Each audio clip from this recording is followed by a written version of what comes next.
Hello friends, welcome to the channel. आज का हमारा टॉपिक है क्लबिंग ऑफ फिंगर्स और डिजिटल क्लबिंग।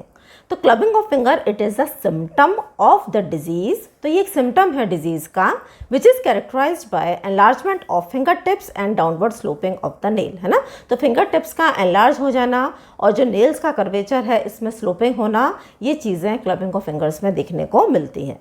बेसिक इसका जो कारण है that is due to the chronic low blood oxygen level. Blood के अंदर ऑक्सीजन लेवल का कम हो जाना, in that case clubbing is scene.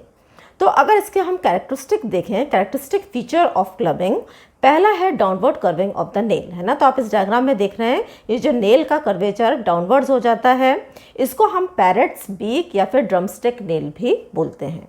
Second, there is bulging of the finger tips. तो ये जो फिंगर टिप्स हैं इसके अंदर बल्जिंग देखने को मिलती है। तीसरा है नेल वाइडनिंग, नेल की चौड़ाई बढ़ जाती है। चौथा है warm and red finger tips, है ना। तो ये जो फिंगर टिप्स आप देख रहे हैं they become red and warm. And the fifth is the soft nail bed, है ना। तो जो नेल है there occur softening of the nail bed. Now ये जो प्रॉक्सिमल नेल फोल्ड है और ये जो नेल प्लेट के बीच में जो एंगल होता है नॉर्मली इट इज़ 160 डिग्री, है ना। इसको हम लॉवीबॉन्स एंगल भी बोलते हैं। लेकिन क्लबिंग ऑफ फिंगर में ये जो एंगल है it becomes more than 180 degree, है ना। तो distorted angle of nail bed, अगर नेल बेड का एंगल 180 डिग्री से ज़्यादा हो जाता है तो it indicate the clubbing of finger.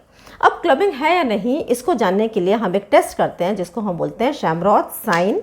इसमें बेसिकली हम दो इंडेक्स फिंगर्स को आपस में अपोज करते हैं और दोनों के बीच में एक डायमंड विंडो बननी चाहिए। जैसा कि आप देख रहे हैं इसमें there is formation of a diamond window, है ना। तो अगर ये डायमंड विंडो बनती है इसका मतलब देयर इज नो क्लबिंग। लेकिन अगर ये डायमंड विंडो एब्सेंट है it indicate that Schamroth sign is positive, है ना। तो क्लबिंग ऑफ फिंगर में ये टेस्ट देखने को मिलता है। Next we come to the causes of clubbing. तो causes of clubbing basically lung diseases में और हार्ट डिजीज में देखने को मिलती है। तो लंग डिजीजेज में आता है लंग कैंसर, जिसमें कि बहुत इंपॉर्टेंट है ये। Then bronchiectasis and then interstitial lung diseases. Heart disease में हम देखेंगे तो जो कंजेनाइटल हार्ट डिजीज़ है जिसमें कि जहाँ पे भी साइनोटिक हार्ट डिजीजेज होती हैं उसमें भी क्लबिंग देखने को मिलती है। और गैस्ट्रोइंटेस्टाइनल डिजीज़ में हम देखेंगे तो सिरोसिस ऑफ लिवर है, ठीक है, जिसमें लिवर के अंदर नोड्यूल्स बन जाते हैं, that also clubbing is a important feature. So I hope you understood this topic. Thanks for watching.